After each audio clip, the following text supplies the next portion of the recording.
Salam, sabahınız xeyir olsun. Bu günləri bayramdır, Qədirxan bayramıdır. İstədim anamı təbrik edeyim. Səhər-səhər işə gedəndə bir gül alım verim, sevindirim. Səhər tezdən də Biləcərdə yalnız açıq olan gül dükanı buradır. İndi inşallah gedək anamı təbrik edəcəm.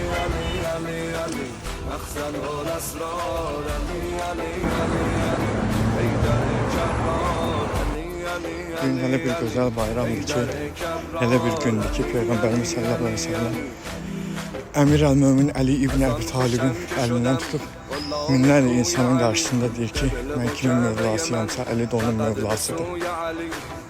Bu da indiki dövr üçün hakkın yanında olmağı, ədalətli olmağı, ne bileyim valla, siz tapa bilmirəm. İndi isə anamı təbrik ediyorum. İnanıram ki, çok sevinecek.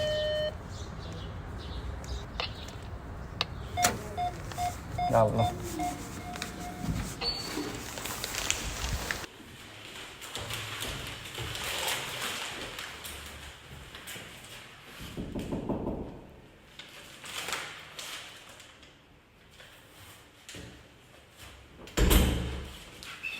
Sabah xeyir. Bayram Ay ne mübarək. güzel, ne güzel canım.